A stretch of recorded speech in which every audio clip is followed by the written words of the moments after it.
कृषक समृद्धि आयोग उत्तर प्रदेश शासन। आज मेरा यहाँ भ्रमण था। भ्रमण में मैंने गौशाला देखा, क्रय केंद्र देखे खागा में, और उसके साथ-साथ मैंने नवीन मंडी का भी भ्रमण किया और प्रधानमंत्री कृषक समृद्धि केंद्र का निरीक्षण किया। उसमें हमको जो देखने को मिला, वो बहुत ही अच्छा मिला कि वहाँ पर लिक्विड फॉर्म में यूरिया और डीएपी भारी मात्रा में, पर्याप्त मात्रा में मिला है। जी। जैसा कि लोग कहते रहते कि ये खाद की कमी है। मैंने देखा वहाँ सैकड़ों बोरियों का स्टॉल लगा हुआ है।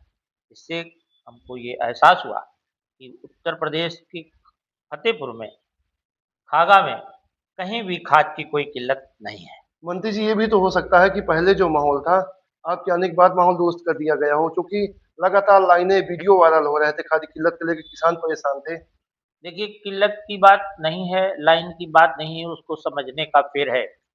उत्तर प्रदेश सरकार के पास पर्याप्त मात्रा में खाद है। जो लाइन की बात कही जा रही है, ये सरकार ने ऐसी व्यवस्था बनाई है कि हर व्यक्ति को 5 बोरी मिल जाए। जी। अगर आप बड़े खेतिहर हैं, जी। तो आपको दोबारा मिल जाएगी। जी। और पहले क्या होता था कि 50 बोरी, 100 बोरी, ये कोई दबंग आता था लेकर के चला जाता था। छोटियार किसान, जो छोटे किसान हैं, वो नहीं पाते थे। उसको समानता लाने के लिए, उस अव्यवस्था को दुरुस्त करने के लिए उत्तर प्रदेश सरकार ने व्यवस्था की है कि कम से कम और ज़्यादा से ज़्यादा 5 बोरी हम किसानों जी। को देंगे। अगर आप बड़े किसान हैं, दोबारा फिर ले लेना। वो लाइन आपको दिखती है और लोग चिल्लाते हैं खाद नहीं मिल अच्छा, पाती। सरकारी धान क्या केंद्र जो बनाए गए हैं, वहाँ की व्यवस्थाओं का क्या नज़रिया मिला? देखिए, सरकारी धान क्रय केंद्र जो बनाए गए हैं, आज भी मैंने नवीन मंडी में स्थित धान क्रय केंद्र का निरीक्षण किया है। कौन हमारा सी नवीन मंडी? नवीन मंडी खागा अच्छा। के अंदर जी। ही क्रय केंद्र बना हुआ है। उसको मैंने देखा। हमारी धान पूरे प्रदेश में लगभग जो हमारा लक्ष्य था, उसके करीब पहुंच गया है। यहाँ पर 20,000 खागा में केंद्र पे था लक्ष्य, लगभग 18,000, साढ़े 18,000 हो गया है। इसलिए वहाँ भी कोई दिक्कत नहीं है।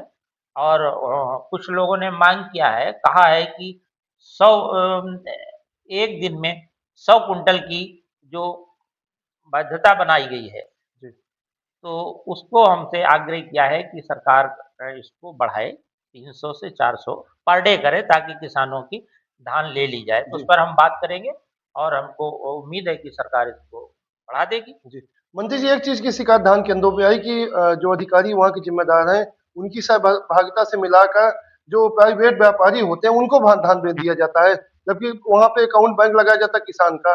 इसको लेके क्या कभी आपने सर्वे किया कि वास्तविकता में ऐसा खेल चल रहा है? देखिए, ये अफ़वाहों पर आप मत जाइए। उत्तर प्रदेश में महाराज जी की, योगी आदित्यनाथ जी की सरकार है। भ्रष्टाचारियों की खैर नहीं है। जितने गुंडे मवाली थे, प्रदेश छोड़ गए। अधिकारी अगर बदतमीजी करेगा, बदमाशी करेगा, बेईमानी करेगा, तो वो भी अपना अंत समझ ले। बाबा जी ने अभी किसानों की स्थिति है कि 24-24, 48-48 घंटे कड़कड़ाती ठंड में लेटा हुआ था मिल के अंदर, जाके उसका धान समय से बिक सके। हफ्तों किसान दौड़ रहे थे। देखिए, टोकन जिसने लिया है, उसको बताया जाता है कि आप कब आएँगे, कितनी धान लाएँगे। आप वहाँ जानकारी क्रय केंद्र पे नहीं लेते, सरकारी योजनाओं को आप पढ़ते नहीं हैं। आप इकट्ठा लाद के चले जाते हैं 1,000 बोरा, ऐसे नहीं होता।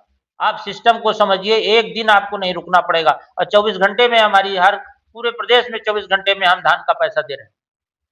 उसके नियम देखें और इत्मीनान से उसको हम पढ़ें, समझें, तो सरकार किसानों के साथ खड़ी है और मदद कर रही है, इसमें अच्छा, कोई दो राय नहीं। फतेहपुर का ये जो भ्रमण हुआ आपका, कौन सा चक्कर है? क्या पहली बात है? इसके पहले भी कई बार लगा चुके हैं? आपको जानकारी नहीं है, मैं खागा में भी रुक चुका हूँ और जी, फतेहपुर में पूर्व कई में। बार आया हूँ। जी। और क्रय केंद्र हम इस समय उत्तर प्रदेश सरकार का जो मेन इस समय टारगेट है, जी। वो किसानों के धान का है, वो उसका लक्ष्य भी हमारा लगभग पूरा हो गया है। इसमें अब बहुत कुछ बचा नहीं है। इसके साथ हमारे आयोग में, कृषक समृद्धि आयोग में 12 विभाग हैं। 12 विभागों में आपकी सिंचाई है, लघु सिंचाई है और पशुधन है, मंडी है, सहकारी समितियाँ हैं और खाद की पंजीकृत दुकानें हैं। इनका निरीक्षण मैंने किया है, कर रहे हैं, बराबर हम आते हैं, कोई समस्या नहीं है। इसमें अफ़वाह में आप बच जाएँ, आपके माध्यम से मैं कहना चाहता हूँ कि सरकार 100% शत-प्रतिशत किसानों की समस्याओं को दूर करने के लिए तत्पर है। जी। लास्ट सवाल मैं आपसे पूछना चाहूँगा, जो इस समय पूरे देश में चर्चा का विषय बना हुआ है यूजीसी। हालाँकि मामला विरोध प्रदर्शन के बाद मामला सुप्रीम कोर्ट में चला गया।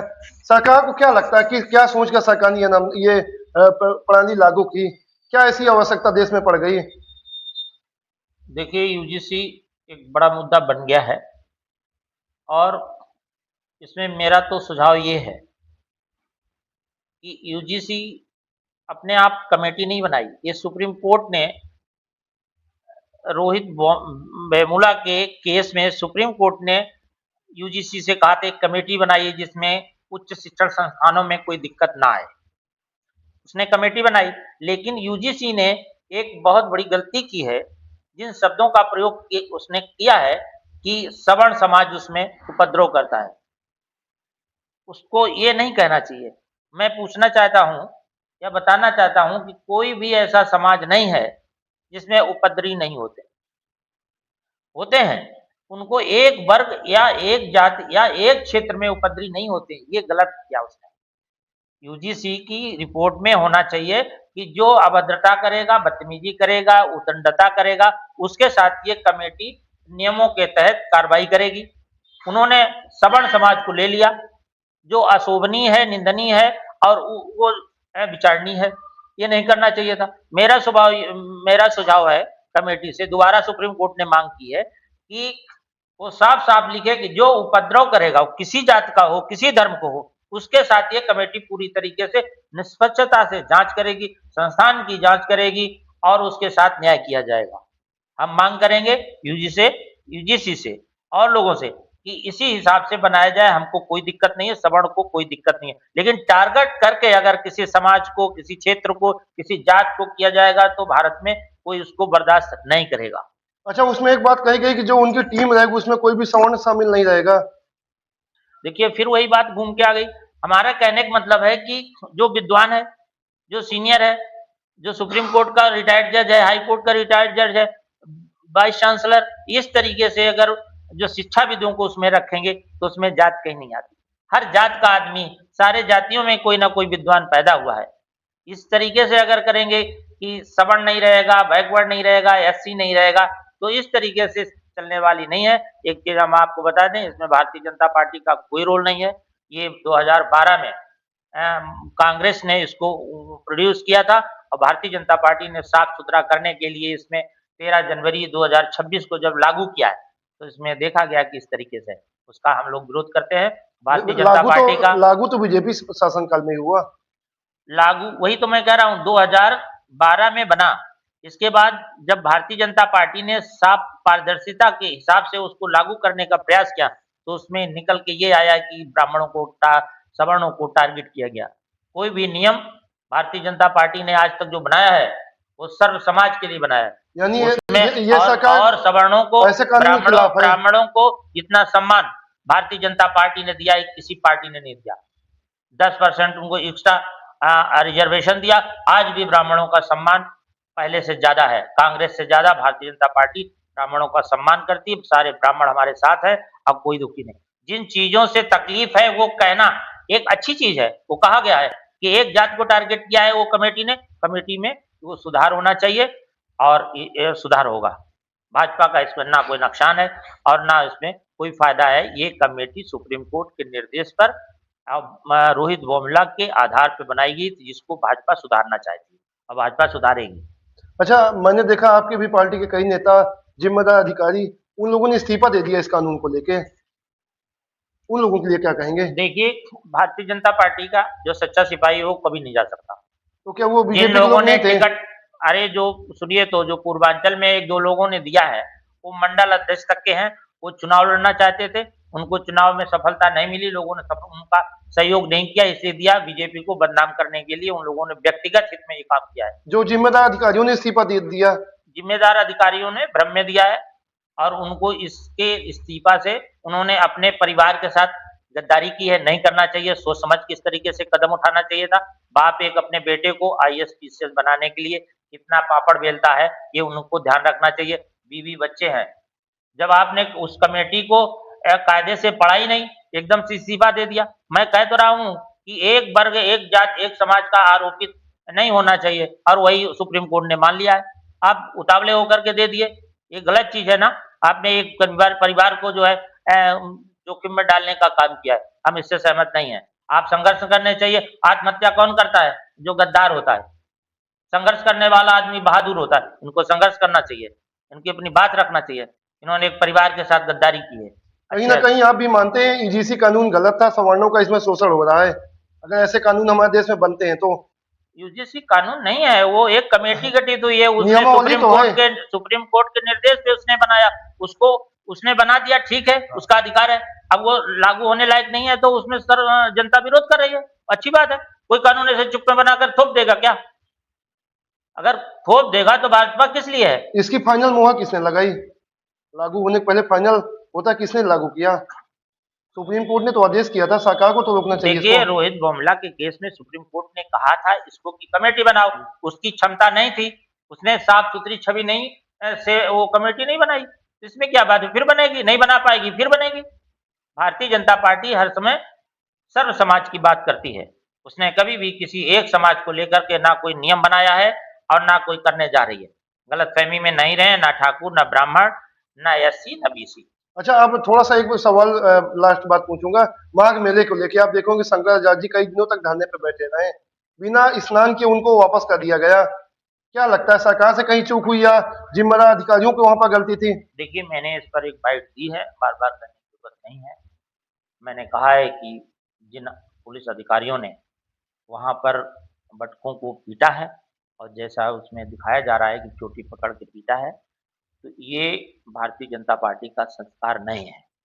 उत्तर प्रदेश में कोई भी गुंडा, मवाली, बदमाश, चाहे वो सरकार में हो और चाहे अधिकारी हो, चाहे क्षेत्र में हो, प्राइवेट सेक्टर में, किसी को बर्दाश्त नहीं किया जाएगा। मैंने उसमें मांग की है उनकी जाँच हो और उनको बर्खास्त करना चाहिए। शंकराचार्य जी ने सीधे योगी जी को टारगेट किया कि उनके इशारे पर सब कुछ उनके ही अधिकारी ऐसा गैर जिम्मेदाराना हरकत कर रहे हैं। देखिए, वो महाराज जी हैं, वो उच्च कोटि के संत हैं, वो किसी को कुछ कह सकते हैं, उसके लिए मैं कमेंट नहीं करूँगा। लेकिन जो मेरी माँग है, जो भारतीय जनता पार्टी की तरफ से मैं कहना चाहता हूँ कि उसमें महाराज जी की कोई गलती नहीं है, योगी आदित्यनाथ जी की। उसमें जब महाराज जी ने पहली मीटिंग की थी, आपको मैं बता दूँ, जी। तो शुरुआत में महाराज जी की तरफ से आया था कि प्रदेश में जिन थानों से फ़ोर्स आएगा, उनको चेक किया जाए, उनको जाँच लिया जाए कि वो कहीं नशा पत्तित नहीं करते हैं, उग्र स्वभाव के तो नहीं है। विनम्र और सरल स्वभाव के अधिकारियों की वहाँ ड्यूटी लगाई जाए। हमारी मंशा, पार्टी की मंशा, सरकार की मंशा बिल्कुल साफ थी। अगर ये कोई दुर्घटना हो गई है, तो उसमें हमने कहा है कि उसकी जाँच होनी चाहिए। हमारे उच्च डिप्टी सीएम साहब ने कहा है कि उसमें जाँच होनी चाहिए। उसमें उमा भारती जी ने कहा है जाँच होनी चाहिए। उसमें अमित शाह जी ने कहा है कि जाँच होनी चाहिए। तो हम लोग जो गलती है उसको मान रहे हैं।